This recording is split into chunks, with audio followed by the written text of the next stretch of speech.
Hello friends. तो बीमारियों के क्रम में अगला हमारा है प्रोटोजोआ द्वारा उत्पन्न रोग। इसमें है मलेरिया।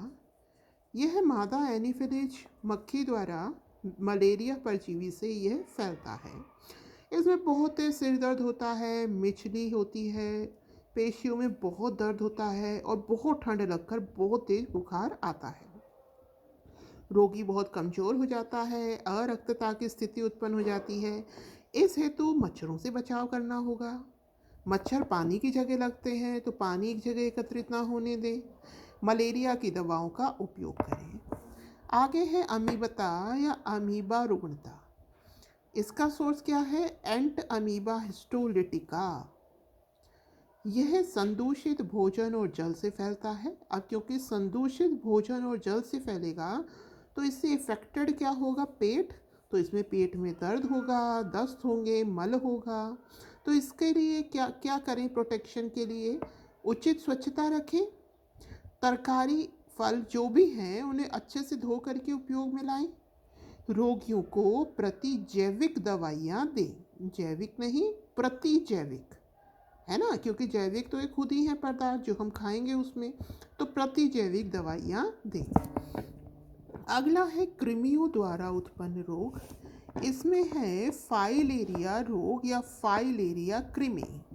इसमें क्या होता है? ईडीज व क्यूलेक्स मच्छरों के काटने से होता है। तो ये कृमि है। तो इसमें ज्वर आता है, बहुत तेज बुखार आता है, कुछ भागों में सूजन हो जाती है, हाथी टांग मतलब पैर बहुत मोटे हो जाते हैं। तो जो अब क्योंकि हमें मच्छरों से बचना है इसलिए जो दरवाजे और खिड़की है वो जालीदार होनी चाहिए। गड्ढों में मिट्टी के तेल का छिड़काव करने से जो मच्छर है वो नहीं लगते, दवाइयाँ दी ही जाती हैं। आगे है गैर संचारी रोग जो कि फैलते नहीं हैं। इसमें है मधुमेह। जो शुगर है वो फैलेगा नहीं। इसमें अग्नाशय से इंसुलिन का कम स्रावण होने लगता है। अग्नाशय से इंसुलिन का कम स्रावण होता है, इस वजह से रोग होता है। अब इसमें क्या होता है? मानसिक तनाव होता है और ये रोग वंशागत भी होता है, हेरिडिट्रिक रोग है ये। इसमें रक्त में अधिक ग्लूकोज बनने लगता है। अग्नाशय से इंसुलिन का जो स्रावण है वो कम होता है, रक्त में अधिक ग्लूकोज बनने लगता है। इससे क्या होता है? बार बार टॉयलेट जाना पड़ता है, मूत्र त्याग होता है, भूख प्यास लगती रहती है, बार भूख लगती रहती है, शारीरिक कमजोरी महसूस होती है। तो इसके लिए हमें करना क्या चाहिए? जो भार है, मतलब ज़्यादा मोटा ना हो इंसान, भार पर कंट्रोल रखे, नियमित और नियंत्रित आहार ले, भोजन में अधिक शर्करा व कार्बोहाइड्रेट ना ले। आगे है हृदवाहिका रोग। तो ये हृदय से संबंधित है। इसमें क्या होता है? जो हृदय की नलिकाएं हैं उसमें कोलेस्ट्रॉल जमता है, रक्त आपूर्ति कम होती है कोलेस्ट्रॉल जमने से। इसमें मानसिक तनाव होता है, मोटापा बढ़ता है। अतिरिक्त दाब, उच्च रक्तदाब इसी में ही आगे हैं, इसकी दो कंडीशन। अतिरिक्त दाब, इसमें क्या होता है? उच्च रक्तदाब मतलब जो हाइपरटेंशन है वो वाली कंडीशन। गुर्दों की धमनियाँ क्षतिग्रस्त हो जाती हैं, धमनियाँ फट सकती हैं। तो अब हाइपरटेंशन में क्या होगा? तनाव कम करें और तो क्या करें?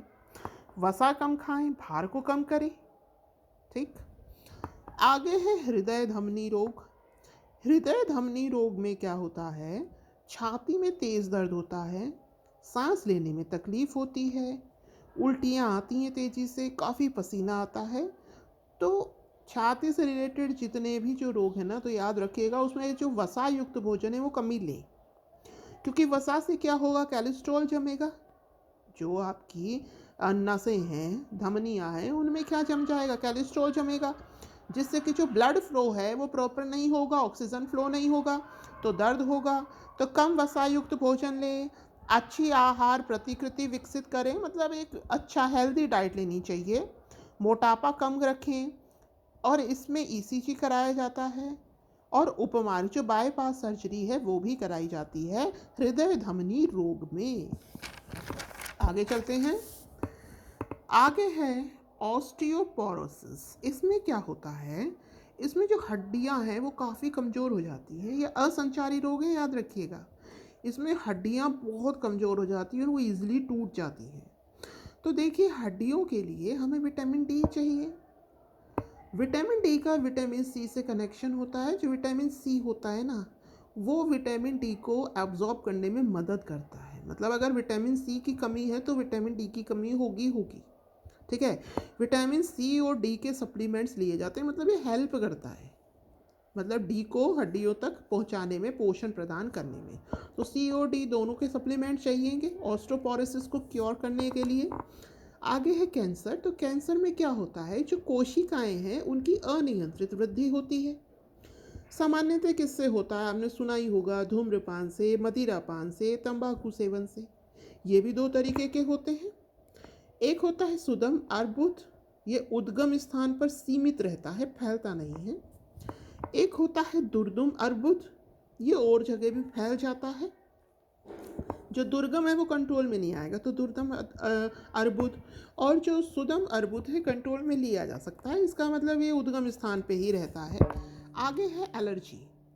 एलर्जी है असंक्रामक समूह, बाह्य पदार्थ के प्रति अति संवेदनशीलता। एलर्जी में किसी को डस्ट से होती है, किसी को पसीने से होती है, किसी को किसी चीज़ से होती है। ठीक है। तो प्रत्युत्ताजनक इसमें परागकण, मतलब इन चीज़ों से होती है, परागकण, पंख, कीट, दवा, गंध। ठीक है। एलर्जी, इसका तो कोई परमानेंट सॉल्यूशन ही नहीं है, बस प्रोटेक्शन है।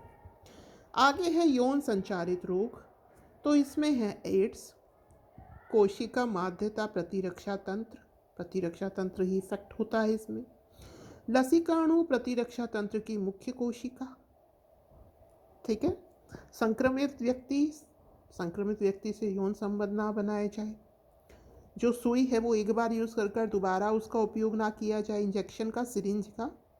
कृत्रिम गर्भाधान में भी हो सकता है। मान लीजिए कृत्रिम गर्भाधान में महिला के है तो वो शिशु में आ जाएगा, माँ से शिशु में होता ही होता है। फेफड़ों का रोग विकसित, त्वचा का कैंसर, तंत्रिका प्रभावित, इनसे ये चीज़ें होती हैं। प्लेटलेट्स कम हो जाती हैं एड्स में। आदमी को कोई बीमारी हो गई, लॉन्ग टाइम तक रहेगा, तो क्या करना चाहिए, यौन संपर्क नहीं करना चाहिए, कम से कम जो अफेक्टेड इंसान है उससे। रक्त अगर चढ़ाएं तो HIV मुक्त हो। सुई का एक बार ही प्रयोग किया जाए, सिरिंज का, और निरोध का उपयोग किया जाए। इसकी जो जांच की जाती है, उस जांच है उसका नाम है एलिसा टेस्ट। कौन सा, एलिसा टेस्ट। बाकी एड्स आपको मालूम ही है, एक्वायर्ड अमीनो डेफिशिएंसी सिंड्रोम। ठीक है। जो वायरस होता है इसका, एक्वायर्ड अमीनो डेफिशिएंसी वायरस, और ये सिंड्रोम। अब है सिफिलिस। सिफिलिस में क्या होता है, ट्रोपोनेमा पैलिडम। ठीक है। संक्रमित, इसको ट्रोपोडेना पैलिडम कहते हैं। संक्रमित व्यक्ति से लैंगिक संबंध नहीं बनाने चाहिए। इसमें क्या क्या इफेक्ट होता है, इसमें जो ज्वर, बुखार आता है, गुदा में, मुंह में छाले हो जाते हैं, हाथ पाँव में दाने हो जाते हैं, मुंह में सफ़ेद धब्बे हो जाते हैं, जांघ में मुहासों के समान मस्से आ जाते हैं बहुत। क्योर क्या है इसका, एक ही व्यक्ति से लैंगिक संबंध हो, वेश्यावृत्ति से बचना और स्वच्छता रखना। आगे है सुजाक। इसमें क्या क्या इफेक्ट होता है सुजाक में, मूत्र मार्ग, योनि, गर्भाशय की ग्रीवा। कारण क्या है, असुरक्षित यौन संबंध। होता क्या है इसमें, जनन मूत्र पथ में जो श्लेष्मा झिल्ली है उसमें सूजन आ जाती है, नाम है सुजाक। गुदा में कष्ट होता है, जोड़ों में दर्द होता है। महिलाओं में क्योंकि गर्भाशय ग्रीवा ही अफेक्टेड हो गई तो महिलाओं में बांझपन भी आ जाता है। तो इसका क्योर क्या है, केवल एक ही व्यक्ति से लैंगिक संपर्क रखें। चिकित्सक के परामर्श से एंटीबायोटिक्स लें, जैसे कि पेनिसिलिन के इंजेक्शन, और उचित दवाइयों का उपयोग किया जाए। सही समय पर इलाज न होने पर जटिलता धारण कर लेता है, फिर ये क्योर नहीं हो पाता। तो हमने योग संचालित देखे, एड्स देखा, सिफिलिस देखा, सुजाक देखा। ठीक है। उसमें सिरिंज वगैरह है जो एक्स्ट्रा क्योर हैं, बाकी सब में एक जैसी हैं। जो ऑस्टियोपोरोसिस था ये अपना हड्डियों से रिलेटेड था। कैंसर पता ही है आपको, एलर्जी भी पता ही है आपको। और हमने देखा था मधुमेह गैर संचारी रोग में। हृदय वाहिका रोग, ये हृदय से संबंधित है, कोलेस्ट्रॉल जमने से। अति रक्तदाब हाइपरटेंशन से होता है। हृदय धमनी, ये भी उसके भी यही है, तेज उल्टी, पसीना आना। कृमि से जो फैलता है वो है, ये कृमि द्वारा उत्पन्न जो रोग था, ठीक है, ये था फाइलेरिया रोग। इसमें क्या होता है, जो पैर है वो बहुत मोटे, आपने देखा होगा कई जगह कई लोगों के जो पैर है वो काफ़ी मोटे हो जाते हैं, हाथी पैर हो जाते हैं, तो ये फाइलेरिया रोग कहलाता है। आगे हमने देखा था प्रोटोजोआ से होता है मलेरिया। और हमने देखा था अमीबता या अमीबा रुग्णता। ठीक है फ्रेंड्स, तो ये हमने जो रोग थे मेनली वो कवर कर लिए हैं। तो thank you, have a nice day.